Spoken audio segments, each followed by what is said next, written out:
moi, je pense qu'il faut aussi se demander à Dieu. Je pense que c'est une prière à faire aussi, de demander à Dieu, Seigneur, permets-moi de rencontrer des gens qui vont m'aligner vers toi, qui vont m'aider, qui vont me booster spirituellement, comme tu as dit avec ta copine. Donc, d'avoir ce genre de relation, mais toujours se confier à Dieu, parce que c'est Dieu qui peut faire les choses. Et aussi, oui, les gens du passé peuvent être des personnes qu'on amène à Christ finalement, mais tu peux beau parler, mais c'est Dieu qui touche, c'est le Saint-Esprit qui touche.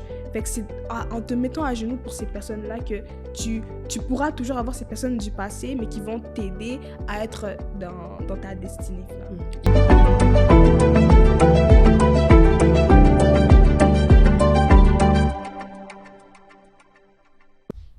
Welcome to G-Friday Talk, où on n'a pas peur d'être qui nous sommes, cause at the end of the day, on est des enfants de Dieu, non pas pour plaire aux hommes, mais pour plaire à Dieu d'abord.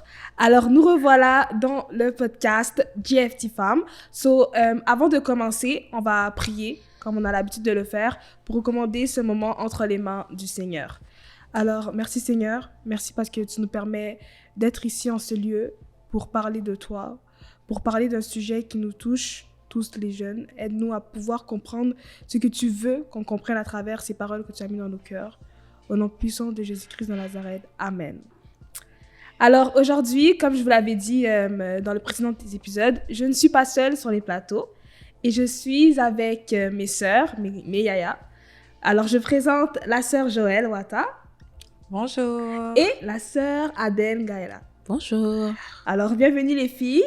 Merci. Vous allez bien, j'espère. Très bien. Ça va bien. Et toi? Oui, très très bien. Déjà, je suis très contente parce que vous êtes mes premières invitées sur le plateau. Donc, vous inaugurez finalement ce que tout le monde m'a demandé depuis. Alors, nous revoilà pour un 4e épisode avec de très belles invitées. Et je vais les laisser se présenter un peu. Donc, qui veut commencer? Joël, Adèle? Je peux y aller? Ah, vas-y, ma belle. Bonjour. Déjà, merci pour l'invitation, la plaisir. confiance. C'est un honneur. Pour moi d'être ici. Donc, je m'appelle Aden Gaïa, je suis enfant de Dieu, je suis maquilleuse, coiffeuse, étudiante. Je sers à l'église Maison de la Restauration au pied des pasteurs du couple pastoral Lumbu, c'est-à-dire pasteur Thierry Lumbu et sa femme, pasteur Nathalie Lumbu. J'ai reçu le Seigneur en 2018 et voilà, je vais laisser ma sœur Joël. Joël? Ok, bonjour. Moi, c'est la sœur Joël. Je suis enfant de Dieu aussi. Je suis étudiante, je suis créatrice de contenu. Je suis influenceuse WIG aussi. Je suis responsable marketing à Thierry Lumbu Ministries au pied du pasteur Thierry Lumbu. Et j'ai reçu le Seigneur en avril 2020 et je me suis faite baptiser en décembre 2020, donc 8 mois après. Et je suis très contente d'être ici et de faire partie des premiers invités. Alors, merci les filles déjà d'avoir répondu à l'invitation et merci pour cette présentation. On va mettre leur réseau sur la barre de légende, puis également ça va être affiché pour que vous allez les suivre et les encourager dans leur appel. Alors, pour continuer cet épisode, vous êtes présentée, vous avez dit que vous êtes chrétienne. J'imagine que la vie chrétienne, ça n'a pas toujours été facile, en tout cas pour moi. J'imagine que pour vous également. Maintenant, quelles ont été, on va dire, les difficultés? Chacune a pu avoir des difficultés, mais là, aujourd'hui, on parle plus des amitiés. Est-ce qu'il y a eu des difficultés que vous avez rencontrées par rapport à votre parcours? Parce que vous avez dit que vous avez reçu le Seigneur, mais votre vie d'avant. Il y a eu la vie d'avant, la vie de maintenant. Comment vous avez réussi finalement à gérer ce après, mais avec Jésus, malgré le passé? Joël? Ah non, vas-y, tu as commencé. Vas-y. D'accord.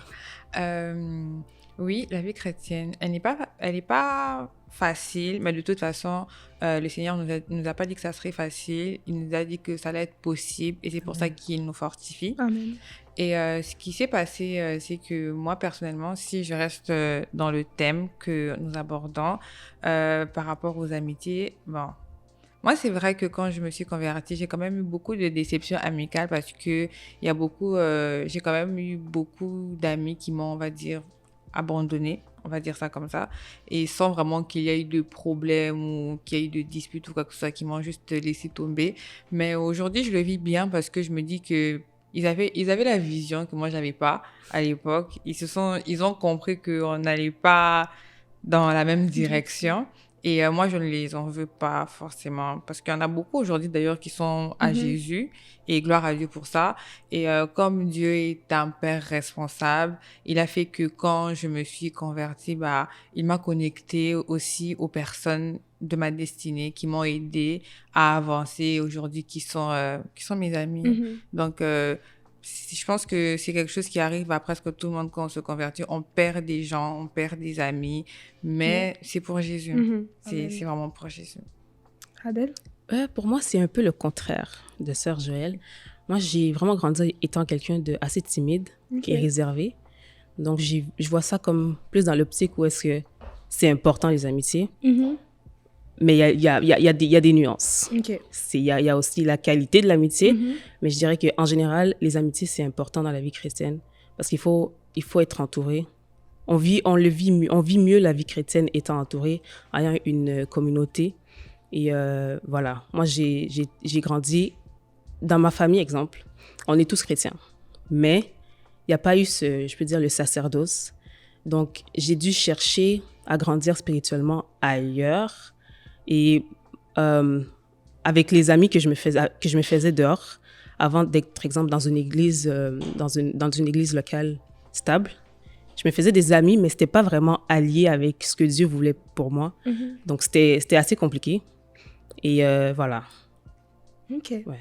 Donc, avec vos témoignages, on comprend finalement que la mission, l'appel qu'on peut avoir sur notre vie demande des amitiés, mais il faut seulement avoir comment je pourrais dire ça? Savoir filtrer. Ouais, savoir filtrer qui sont les gens de notre destinée et qui sont les gens qu'on devrait mettre de côté finalement pour réussir à être alignés dans la pensée de Dieu. Exactement. Donc de là, ça m'emmène à poser la question finalement, rentrer dans le vif du sujet. Est-ce que la mission et les amitiés sont compatibles? Est-ce que c'est des choses qui peuvent marcher ensemble ou c'est des choses que, comme on a dit, on doit filtrer? Donc, comment savoir dans cette vie-là qu'on mène en tant que chrétien, quelles sont les amitiés qu'on doit regarder, les amitiés qui sont pour une saison? Donc, quels sont un peu vos avis par rapport à cette question? Sachant que la mission, c'est quand même quelque chose que le Seigneur nous a établi pour terre pour accomplir cela. Il nous a mis sur terre aussi pour amener toutes les nations, donc nos amis. Mais maintenant, sachant que nos amis peuvent être un frein aussi pour notre mission, comment réussir à essayer de créer cette compatibilité-là entre ces deux choses? Ouais. Ben moi, je vais aller strictement bibliquement. OK. Premièrement, on va lire dans Jean 15, versets 14 à 16. Tu as volé mon verset. Pardon? OK. Donc, je lis verset 14. Okay. Vous êtes mes amis si vous faites ce que je vous commande.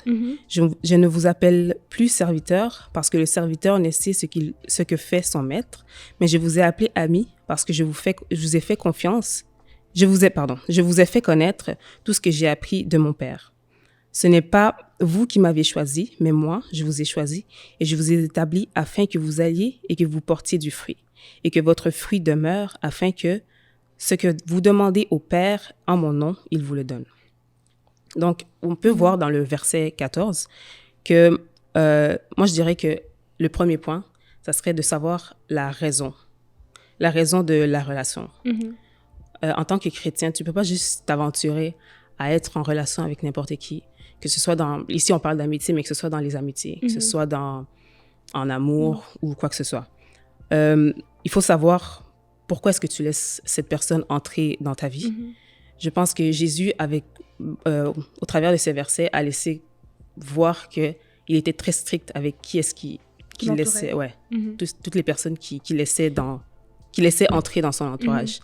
On peut lire aussi, je ne vais pas le lire, mais je viens de me rappeler du verset qui dit que Jésus a prié toute la nuit pour choisir ses 12 disciples.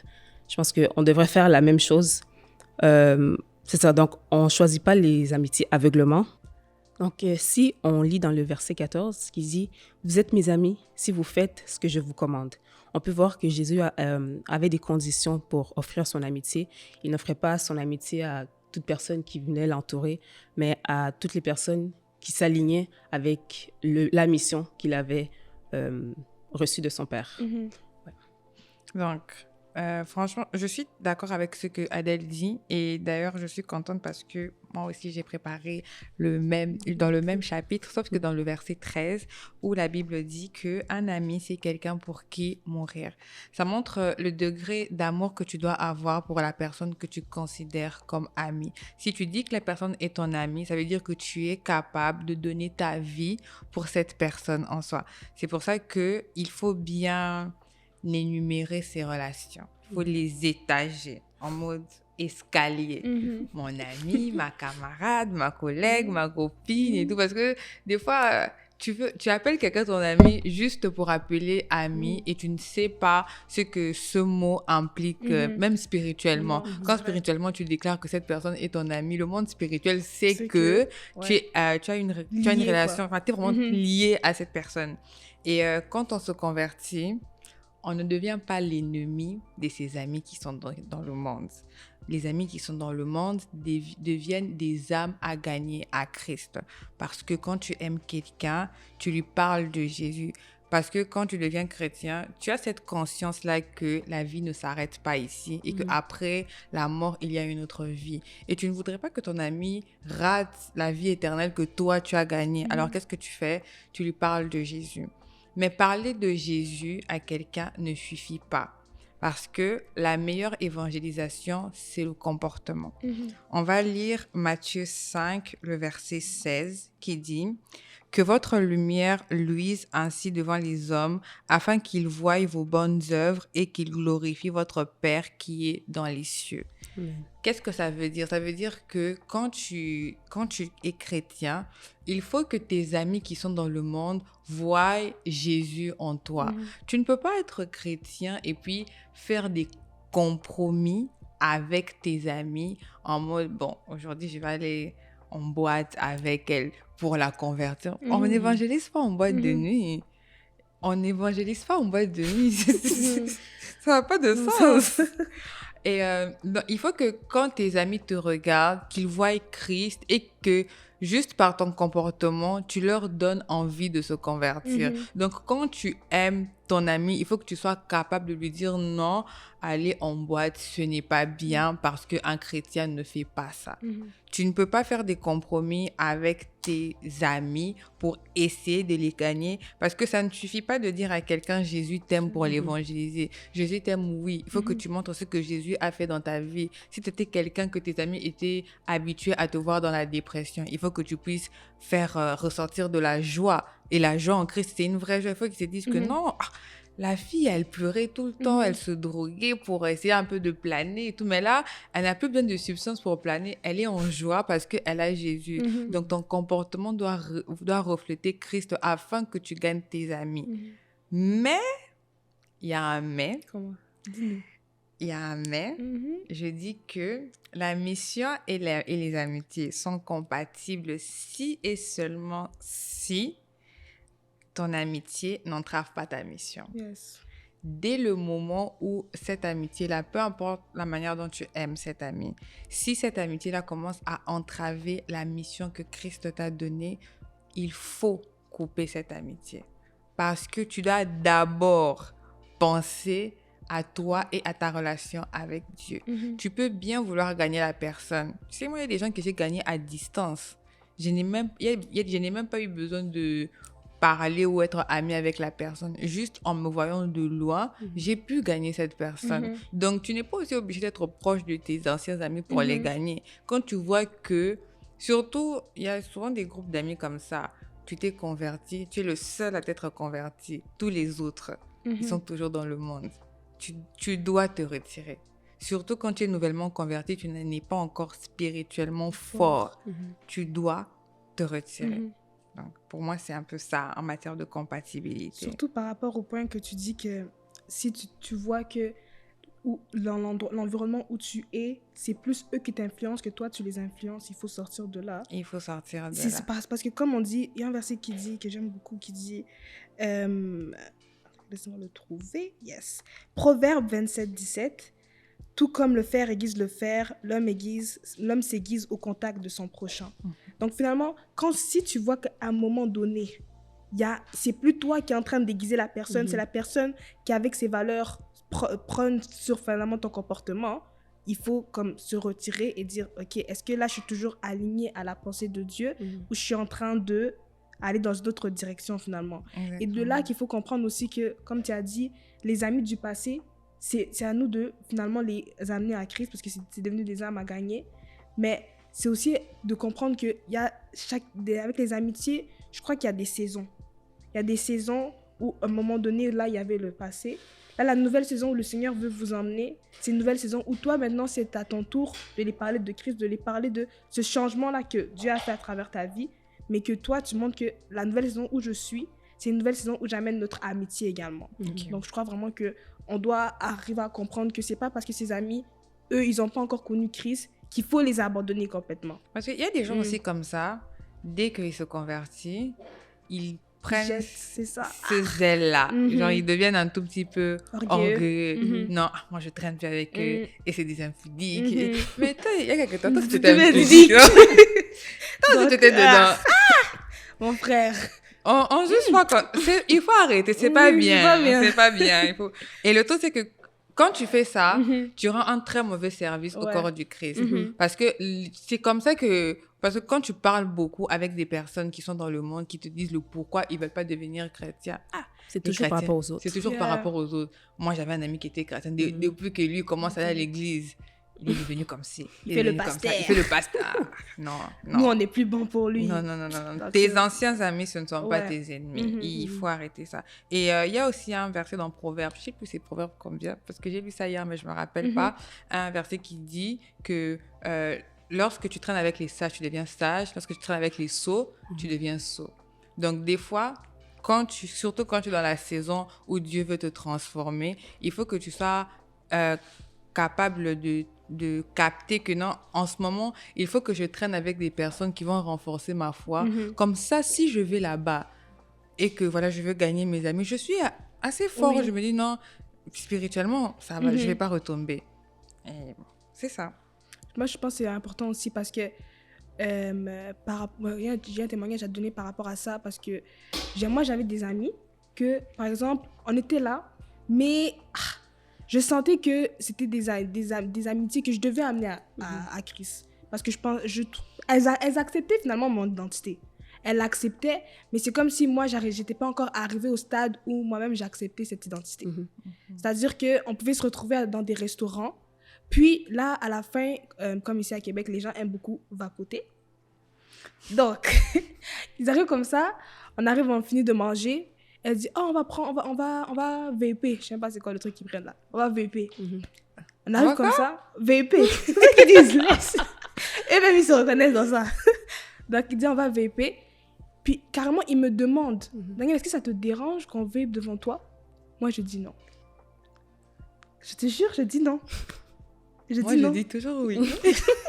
Moi, j'arrivais pas. Dans ma tête, j'étais comme, si je le fais pas, ça dérange pas. Mais c'était comme si finalement, je pouvais m'éloigner de Dieu en faisant ça parce que j'acceptais un comportement devant moi, mais que je devais pas accepter. Pourquoi? Parce que ça part aussi de l'identité. Fait que si tu es capable d'assumer cette identité-là, ça va t'aider également.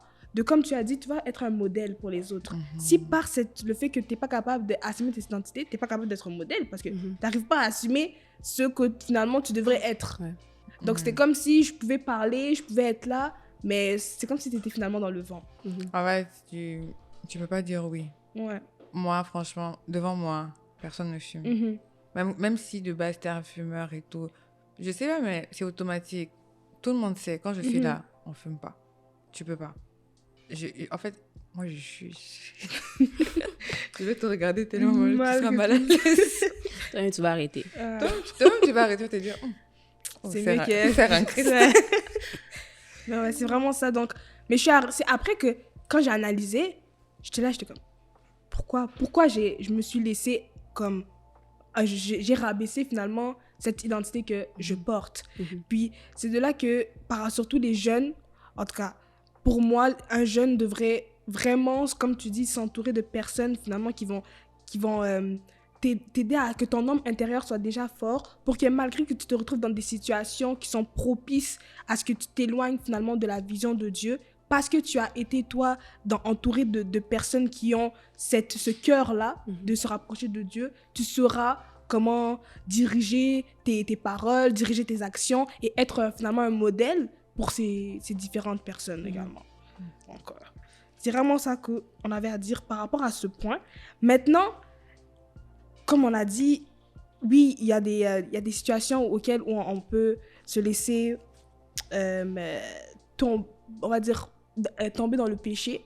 Mais puisqu'on a dit plutôt que la mission et les amitiés sont compatibles, c'est quoi qu'on pourrait dire à un jeune? C'est quoi qui pourrait aider une personne finalement à ne pas avoir cette peur d'être dans les amitiés? Parce que si on voit toujours ce côté négatif, on pourrait se renfermer et être dans la solitude.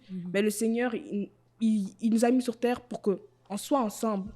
Comme il est dit dans Psaume 133:1, ça dit « Oh, qu'il est agréable, qu'il est doux pour des frères de demeurer ensemble ». Fait qu'on voit que le Seigneur a vraiment ce cœur-là pour ses enfants qui demeurent toujours entourés pour finalement s'aider. Parce que si, par exemple, l'un est en difficulté, l'autre peut l'aider. Mais si toi, tu es toujours seul, comment ça va être? Mais quelles sont les clés, finalement, pour avoir ces bonnes amitiés qui vont nous aider à accomplir la mission? T'en penses quoi? Moi, je dirais que d'abord, c'est une question de laisser laisser la première place à Dieu dans sa vie. Parce que lorsque tu places Dieu en premier, toutes tes relations doivent... Là, je ne parle pas de chrétiens. Je trouve qu'aujourd'hui, être chrétien, ça devient un peu une trend.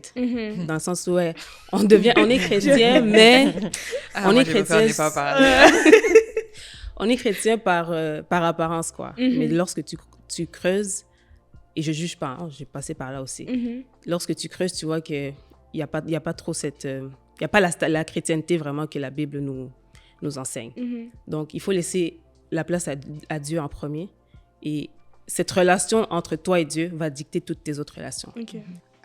Si je dois, par exemple, renchérir sur le premier point d'Adèle, je veux rajouter quelque chose comme donner Dieu la première place dans ta vie et aussi dans tes relations. Tu vois? Parce que personnellement, moi, toutes mes amitiés qui n'avaient pas comme base le Seigneur ont été brisées. Et ça, même quand je n'ai pas cherché à ce que ça se brise ou quoi que ce soit, quand Dieu voit que, même spirituellement, tu n'es pas assez éveillé pour faire un discernement par rapport aux gens qui rentrent dans ta vie, il va occasionner des situations qui vont faire que ces amitiés-là seront brisées. C'est pour ça qu'aujourd'hui, je n'ai plus de mal à lâcher prise avec certaines personnes. Je me dis que si ça s'est terminé, ça veut dire que soit la saison de la personne dans ma vie est finie, soit cette amitié ne venait pas tout simplement de Dieu. Puis je tiens à dire aussi que, par exemple, on peut voir qu'il y a des gens, comme tu as dit, qu'il y a des saisons. Comme moi, j'ai eu beaucoup de gens que, comme tu as dit, je considérais trop de gens comme amis. Et finalement, je voyais que ces personnes-là, c'était moi qui me laissais influencer. Et après, je me suis mis à l'écart et j'ai vu que, comme tu as dit, le Seigneur a fait des brisements dans ma vie. Et de moi-même, c'est même pas qu'il y a eu un problème, il n'y a rien eu. On peut être en bon terme, on se voit, on se dit bonjour, mais on n'est plus amis. C'est juste ça, c'est comme ça. Donc tu te dis que, ok, là, c'est vraiment Dieu qui a fait le travail. Il n'y a même pas de raison. Les gens me demandent, Daniel, pourquoi on ne te voit plus avec cette personne-là? Je ne sais même pas quoi dire moi-même. Mais moi, au fond de moi, je sais que c'est Dieu qui a agi. C'est Dieu qui a vu que non, je passais trop de temps, je priorisais finalement cette personne, alors que de base, on est appelé à prioriser le Seigneur. Donc, si Dieu voit que, ok, non, tu me priorises plus, sachant que Dieu, c'est un Dieu jaloux, il va faire ce qu'il doit faire pour te remettre dans sa lignée, finalement. Et même par rapport à ça, par rapport au fait qu'il y a des gens, je pense que tout le monde a déjà été dans cette situation où vous ne parlez plus. Pourquoi? On ne sait pas. Ou bien des fois, c'est peut-être un problème qui est tellement stupide. Il est tellement... En fait, c'est un problème qui aurait pu être réglé. Mais bizarrement, il n'a pas été réglé et ça a mis fin à l'amitié. Des fois, il ne faut pas chercher le pourquoi du comment. C'est Dieu. C'est Dieu qui a occasionné ça. Et puis, tu laisses passer, tu laisses faire. C'est pas grave. Ce n'est pas ton ennemi, rien. C'est juste que c'est plus ton ami. La deuxième clé, je dirais que c'est une question d'identité. Savoir qui nous sommes va nécessairement nous amener à nous retrouver dans les bonnes situations. Lorsque tu sais qui tu es, tu ne vas pas laisser n'importe qui... Exemple, moi, je suis appelée à être Premier ministre. Amen. Amen. Amen. C'est un exemple. Hein? Yes. Je suis appelée à être Premier ministre. Moi, je prends ça prophétiquement. Est-ce que vous verrez ça normal que je me promène avec les voyous du quartier?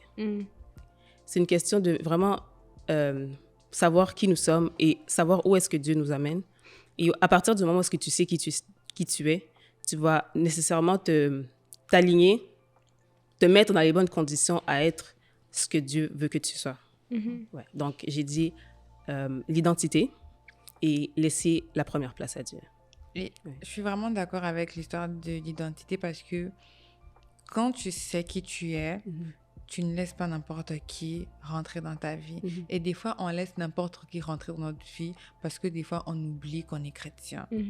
Tu veux trop être ami avec tout le monde. Moi, franchement, c'est ma phobie. Les gens qui sont amis avec... En fait, quand tu es ami avec tout le monde, c'est comme si tellement tu sais pas qui tu es, tellement tu sais pas où tu vas, tu fais ami avec tout le monde. Il y a une grande différence entre faire ami avec tout le monde et être quelqu'un de sociable. Être quelqu'un de sociable, c'est quelqu'un que tu n'as pas peur d'aller vers les gens, tu n'as pas peur d'aller vers les gens. Quand il y a des gens, tu mets à l'aise, tu rigoles et puis ça passe, mais c'est très superficiel. C'est vraiment très superficiel. Mais il y a des gens, on te voit partout avec tout le monde. Mais au final, ton ami, c'est qui? Ton ami, c'est qui? Quand il faut aller à l'église, tu es en crise. Quand il faut aller à la boîte, tu es en crise.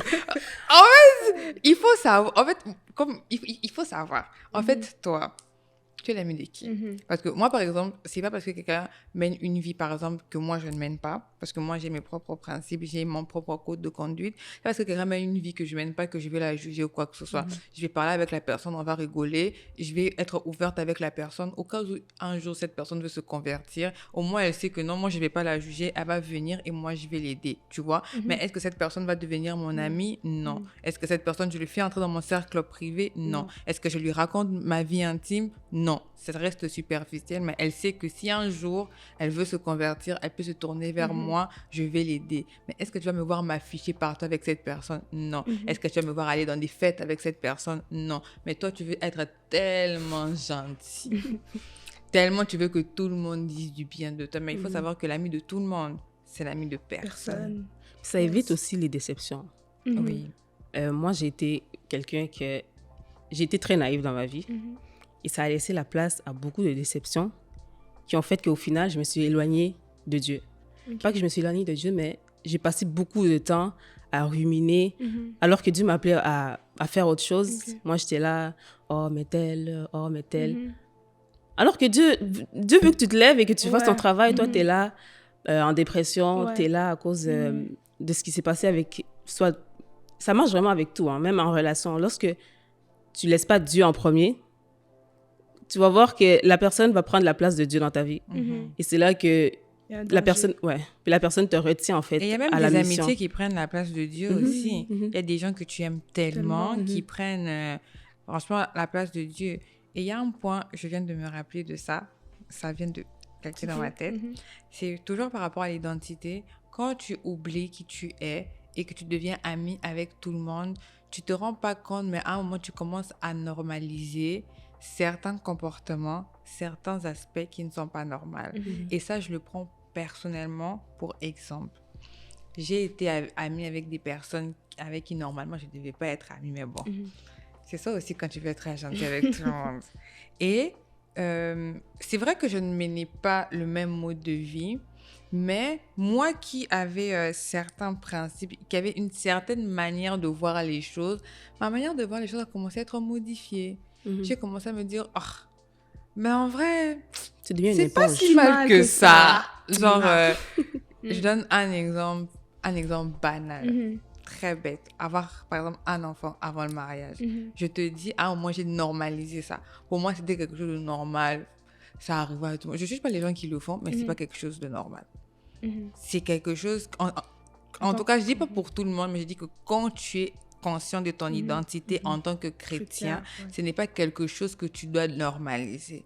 C'est pas quelque chose... Mais comme, par exemple, j'ai commencé à fréquenter tout le monde, je commençais à me dire, en fait, avoir un enfant aussi hors mariage, c'est pas si grave que ça. Donc, je peux aussi, hein. Si ma mère m'entendait parler, elle va me tuer. Mais ça, c'est juste un exemple pour dire que tu ne te rends pas compte, mais ta manière de réfléchir commence à se modifier. Ouais. Tu commences à avoir une certaine légèreté avec tes principes. Tu commences à te dire, pourquoi pas? Si elle le fait, c'est que c'est pas grave. Et ça doit être un indicateur pour te dire que cette relation, ça vient pas de Dieu. Parce que moi, j'ai une amie, quand je parle avec elle, en fait, je deviens jalouse de son intimité avec Dieu. Quand elle me parle, chaque jour quand je parle avec elle, j'ai l'impression que tous les jours, elle grandit de plus en plus. Moi, ça me motive. Je me dis non, il faut que j'aille chercher Dieu encore parce que je veux devenir vers elle. Et après, quand je me suis comme éloignée de Dieu à cause des gens que je fréquentais, quand j'ai reparlé avec elle, je me suis rendu compte qu'elle m'a laissé loin derrière. Et ça m'a réveillée. Je me suis dit non, en fait, pourquoi je prie plus comme avant? Pourquoi je cherche plus Dieu comme... Pourquoi je suis plus aussi stricte qu'avant? Genre, avant, les gens avaient peur de parler de certaines choses devant moi. Aujourd'hui, les gens se permettent de dire des bêtises devant... Parce que j'ai eu cette légèreté-là, tu vois? Donc, c'est vraiment... Ça doit être un indicateur pour te dire que non, cette relation, ça vient pas de Dieu. De là, comme tu dis, de poser des limites, comme tu avais dit plus tôt... dans l'épisode, tu disais que Jésus, il y avait des conditions par rapport aux gens qui l'entouraient. Donc, de nous-mêmes, nous aussi, comme Jésus, on dit que c'est Jésus notre modèle, comme Jésus a eu à faire ces principes-là, à établir ça, nous-mêmes, on peut établir des principes, mais toujours, moi, je dis toujours de se fier selon la parole. Pas selon tes principes à toi, pas selon les principes des hommes, mais de vraiment faire ce renouvellement de l'intelligence pour accorder tes pensées, accorder tes choix, tes décisions selon ce qui est écrit. Et comme tu disais par rapport à avoir trop d'amis, le danger d'avoir trop d'amis, c'est que quand tu as trop d'amis, finalement, tu as trop de... trop d'informations. Oui, trop d'options qui te sont données. Mais il est dit dans Proverbe 18-24, celui qui a beaucoup de compagnons les a pour son malheur. Dans la Bible, il est bien dit. Donc, comme tu dis que donc les amis... Il ne faut pas avoir cette étiquette-là de amis à tout le monde, comme tu as dit, les étages, tout ça. Donc, c'est vraiment important. C'est comme, on peut parler comme ça, mais si la parole le dit, c'est qu'il y a des moments où tu peux vouloir donner cette étiquette-là à tout le monde, mais qu'au final, ça peut finalement se retourner contre toi. C'est vraiment vrai. Et il y a un truc que tu as dit par rapport aux critères. Et ça, je peux ajouter comme troisième clé, avoir des critères de sélection. Il faut prioriser la qualité à la quantité. Il faut que tu aies des amis de qualité. Tu dois te dire que non, moi, si tu veux être mon ami, c'est pas comme ça qu'on marche. Si tu veux qu'on puisse être en bon terme, qu'on discute, qu'on boive un jus de temps en temps, qu'on aille au resto, qu'on rigole, pas de souci. Mais si c'est quelqu'un qui doit monter à l'étage, d'être mon ami, tu dois marcher de telle façon. Tu dois être comme ça. Parce qu'il y a un truc que tu as dit, elle a dit qu'il faut que quand tu puisses être faible, l'autre puisse te fortifier. Non, si maintenant tu ramasses tous les faibles, qui va te fortifier? À un moment, il faut penser à toi aussi. Si tu rames, parce que il y a des gens qui aiment dire oh non, mais moi je suis chrétien, moi je prie. Non, ok, tu pries. Si aujourd'hui je viens de déposer ma charge spirituelle, tu feras prier pour moi. D'un côté, si toi tu veux prier pour les autres, toi qui pries pour toi. Pense un peu aussi à toi et tout. Tu veux fortifier les autres, oui, on refuse pas. Toi qui te fortifie. Il faut avoir cette discipline-là à avoir des critères d'amitié. Tu ne peux pas, en tant qu'enfant de Dieu, tu ne peux pas être ami avec n'importe qui. On ne peut pas te voir traîner avec n'importe qui. Il faut quand même qu'on peut avoir peur de toi. Tu es quand même enfant de Jésus, non? Il ne faut pas avoir peur des conséquences, en fait. Parce que comme tu as dit, lorsque tu t'établis, exemple, des critères, lorsque tu es strict avec qui est-ce qui t'entoure, on va souvent t'étiqueter comme orgueilleuse. Oh, on va te dire que tu as changé, on va te dire que tu te prends trop pour quelqu'un Que tu que n'es tu n'es pas. Alors que toi-même, tu sais où est-ce que Dieu te veut. Toi-même, tu sais qui tu es. Tu sais qui Dieu a dit que tu es. Et c'est vraiment sur ça que tu dois te baser, en fait, pour marcher. Puis voilà, même si on te dit que tu es orgueilleux, si tu es avec Dieu, toi-même, tu sais que tu es avec Dieu, tout va bien. Et ça, je suis d'accord. Et j'aimerais ajouter un truc, c'est que tu as dit, il ne faut pas avoir peur de ce que les gens vont dire parce que tu deviens sélectif. Parce qu'on suppose qu'à l'époque, tu n'étais pas sélectif. Tu prenais tout le monde. Quand tu vas devenir sélectif, tu vas réduire ton cercle et que tu vas commencer à faire attention. Les gens vont dire, mais pour qui elle se prend? C'est pas elle là, seulement il y a quelque temps, elle faisait ci, elle disait ça. En fait, faut s'y attendre parce que ça va arriver. C'est comme ça la nature des gens. Les gens n'aiment pas voir les autres changer.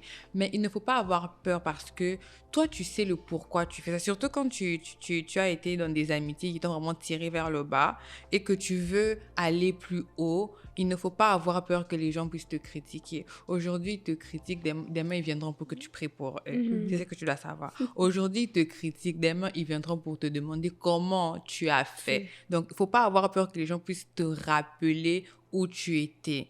Jésus C'est pas lui-même, grave. fils des charpentiers. On lui disait fils des charpentiers. C'est pas grave. Vas-y, sélectionne tes amis, trie. Tu dis que oui, peut-être que j'ai traîné avec telle personne avant, mais on traîne plus ensemble. Peut-être que je disais ça avant parce que j'ai traîné avec telle, mais aujourd'hui, c'est plus le cas. Le plus important, c'est la personne que tu es aujourd'hui, pas la personne que tu étais hier. Yes.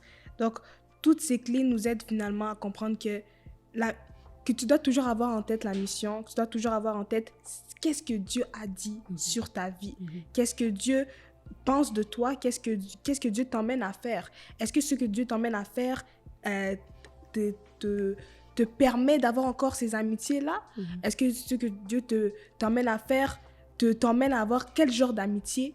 Quelles sont les différentes relations que tu vas avoir?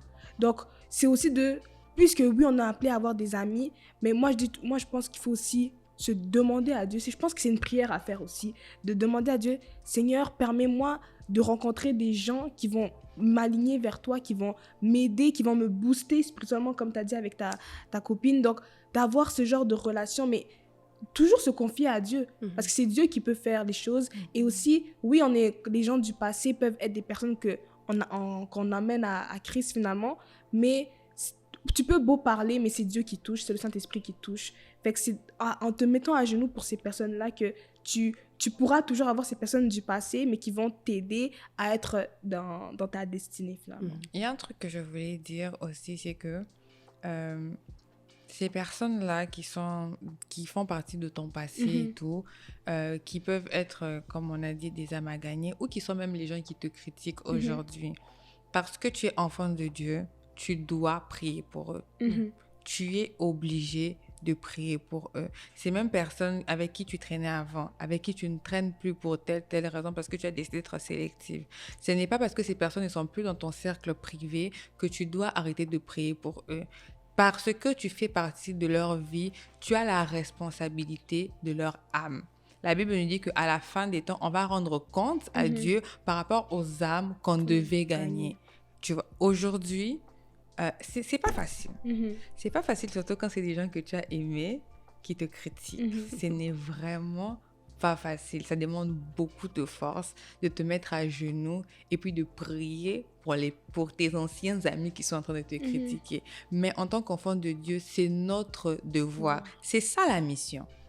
C'est ça la mission. Tu dois prier pour eux jusqu'à ce que, même si ça prend 5 ans, 10 ans, jusqu'à ce que Dieu va toucher leur cœur. Parce que le même Dieu qui t'aime toi, il les aime eux aussi. Ce n'est pas parce que les gens aussi ont tendance à penser ça, que ceux qui vont te critiquer aujourd'hui vont regretter demain. Ils ne vont pas toujours regretter demain.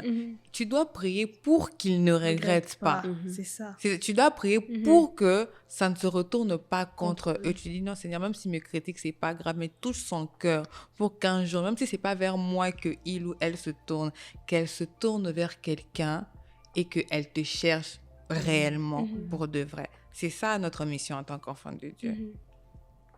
Qu'est-ce que tu as à dire par rapport à ça? Il y a un point qui m'est venu, c'est on ne doit pas oublier aussi le point du discernement. Ouais.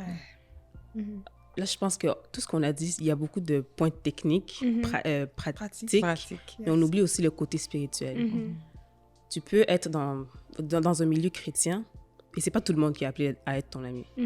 Tu dois toujours te retourner vers la source, comme on dit depuis tout à l'heure. Toujours te retourner vers la source qui est Dieu pour savoir qui réellement doit être à tes côtés, comme Jésus, comme on a dit.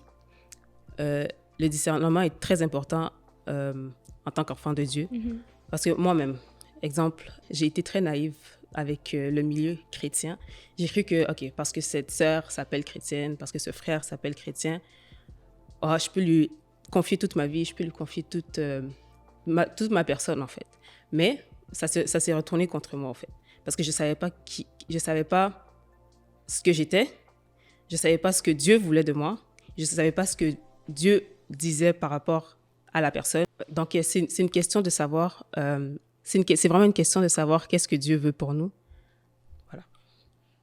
Et je suis d'accord. Bon, je suis pas l'impression que je suis d'accord avec tout ce que tu dis, mais c'est quelque chose que moi aussi j'ai vécu à l'église, parce que je pense que c'était avant de venir au Canada et tout, parce que moi je suis chrétienne depuis Kinshasa,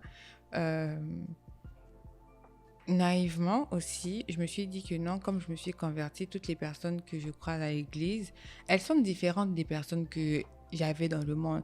À l'église, sûrement, on va pas me trahir, les gens ne vont pas me juger ou quoi que ce soit.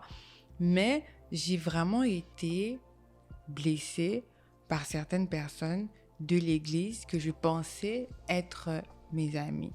Parce que faut savoir que ce n'est pas parce que la personne est chrétienne que tu vas enlever, par exemple, le côté humain de la personne. Surtout, moi, je trouve que c'est quelque chose qui est plus pour... surtout les gens qui sont appelés au ministère.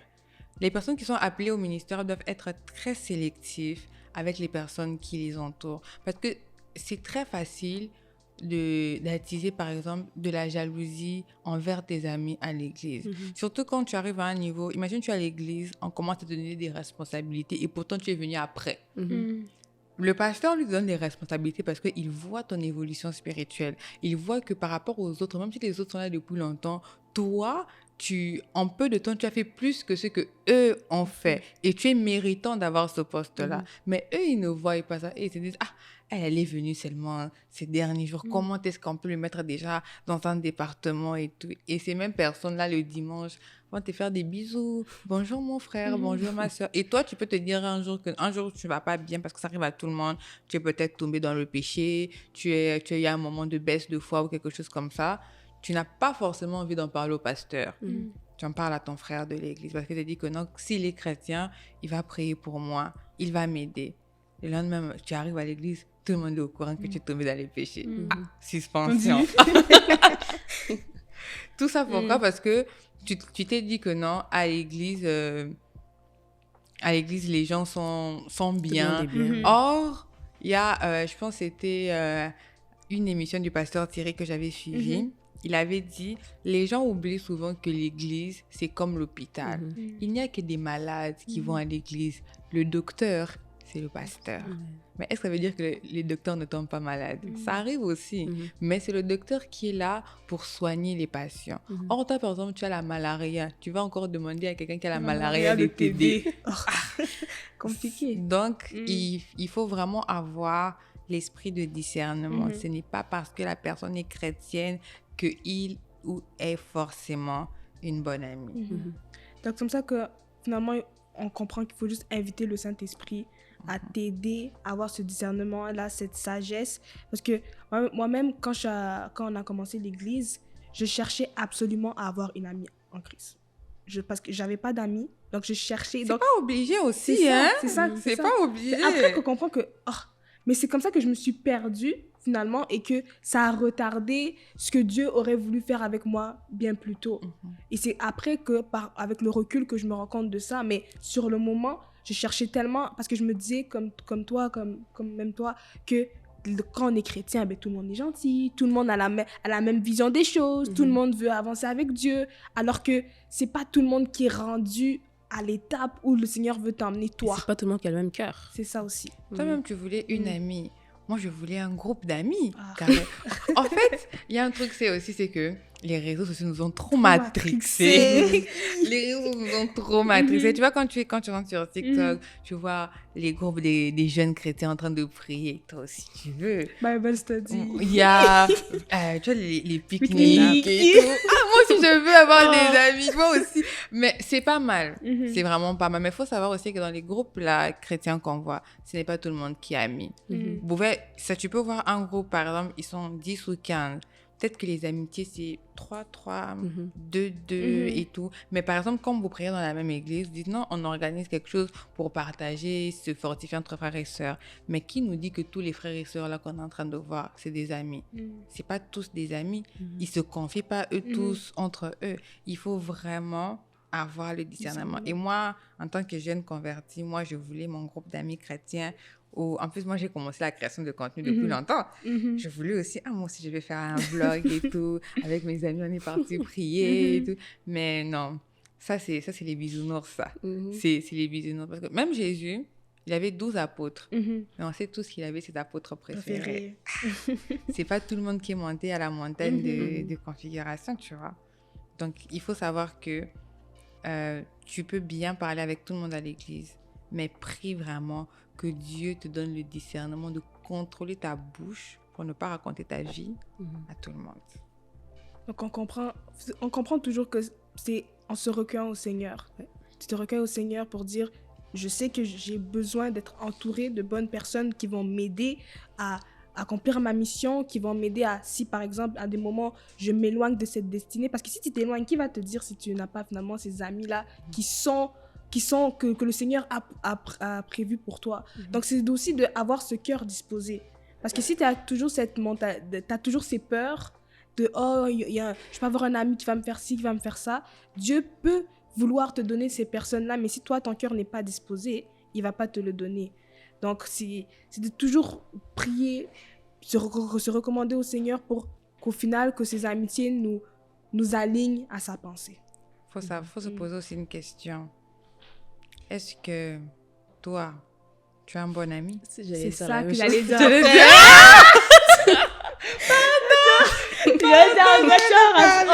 Pardon, j'arrête de parler.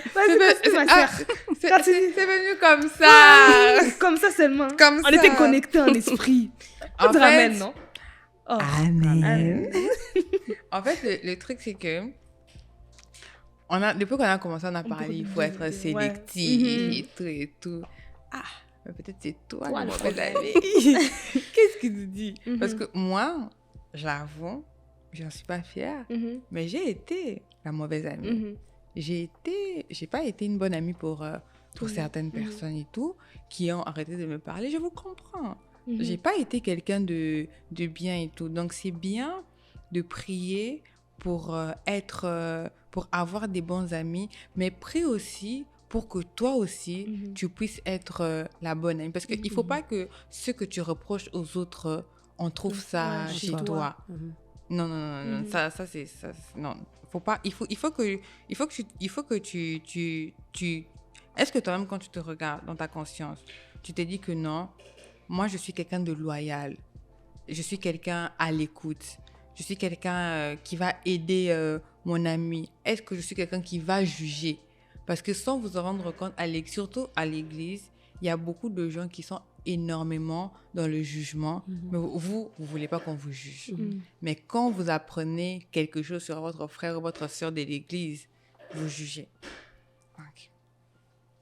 Qu'est-ce que tu veux rajouter par rapport? Oui, j'allais dire le même point, le fait d'être quelqu'un, d'être un bon ami.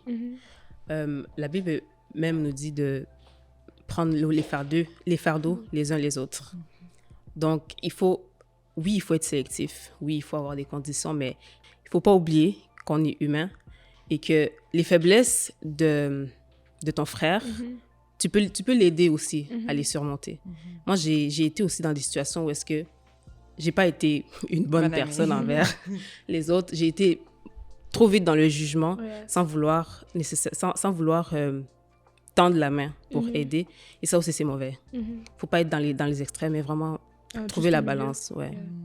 Puis je pense que en soi, tout le monde a eu ce moment-là où on a été une mauvaise amie parce qu'on regarde toujours les autres, mais on a de la difficulté à faire une remise en question sur nous-mêmes, alors qu'on est aussi appelé à être une source de bénédiction pour les autres et non juste les autres qui sont des sources de bénédiction.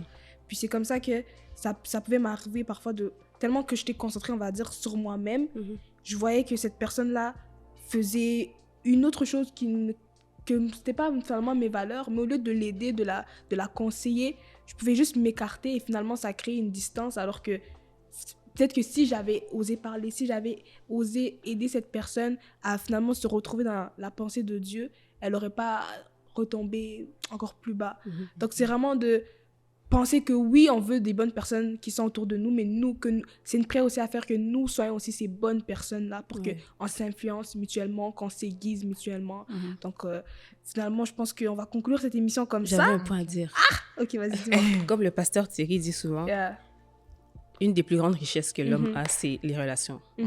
Donc, il faut vraiment entretenir nos relations.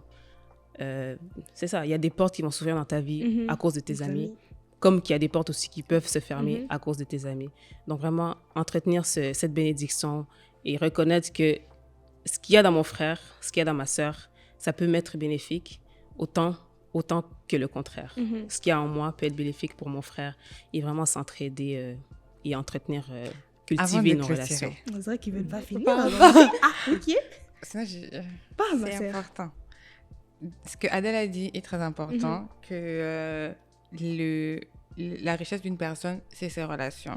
Et moi, je voudrais ajouter quelque chose comme quand tu te retires d'une amitié ou quand tu arrêtes une amitié pour une quelconque raison, fais en sorte de ne pas arrêter les choses en mauvais termes. Ce n'est pas parce que quelqu'un n'est plus ton ami que la personne doit devenir ton ennemi. On ne sait pas qui va aider l'autre demain. C'est vrai que c'est pas toutes mes amitiés que j'ai arrêtées en bons termes, mais en tout cas aujourd'hui je fais l'effort que si je me retire de quelqu'un et tout, que après je ne me retrouve pas par exemple à cracher sur la personne, à mal parler de la personne, à descendre de la personne. C'est pas parce que la personne est mon amie que je vais par exemple, c'est ce que les gens font souvent, tu n'es plus ami avec quelqu'un, tout ce que la personne t'a confié, tu racontes ça. Ce n'est pas comme ça que ça fonctionne. Fais en sorte que même si tu n'es plus ami avec cette personne, que de ta bouche, qu'on ne puisse pas entendre un mauvais témoignage de cette ancienne amie. Parce que après aussi, tu sais, c'est quelque chose qui marque. Tu te dis que la personne peut être dans une situation où toi, tu es capable de l'aider. Parce que quand vous n'étiez plus amis, la personne n'a jamais fait quelque chose contre toi. Juste pour ça, je peux l'aider. Parce que même si on n'est plus amis, elle n'a jamais fait quelque chose qui m'a porté préjudice. Juste peut-être que notre saison d'amitié était passée. Peut-être que le problème qui est arrivé, c'est Dieu qui a voulu. Mais après aussi, bon, la personne a continué sa vie de son côté et tu n'as jamais rien fait contre moi. Je vais aider cette personne parce qu'en dehors de l'amitié, elle a été loyale. Donc, il ne faut pas se fermer des portes comme ça. On ne se suffit pas à soi-même. Il faut savoir préserver les relations. Amen. Alors, nous allons conclure, mais est-ce qu'il y avait un autre mot que vous allez rajouter pour un jeune ou vous pensez que vous avez tout dit? Ça va? Moi, je pense que ça va pour moi. J'ai tout dit. Parfait. Oui, on a beaucoup parlé. Alors, merci les filles pour avoir répondu à l'invitation. Mais avant qu'on finisse avec les remerciements, tout ça, je tenais à prier pour un jeune.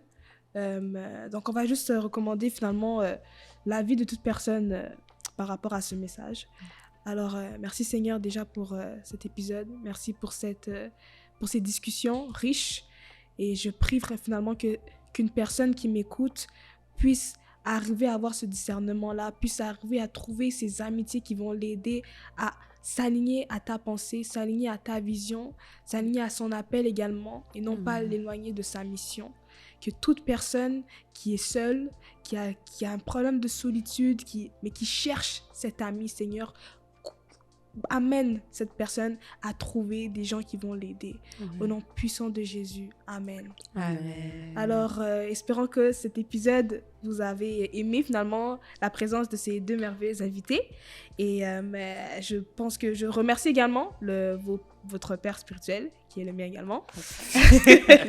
Donc, le pasteur Thierry Lumbu, pour vous encadrer. En tout cas, il a beaucoup été cité. Ouais, t'as vu? Je pense qu'on va mettre aussi son nom en bas, finalement. Au moins, vous savez qu'on parle avec un bon enseignant.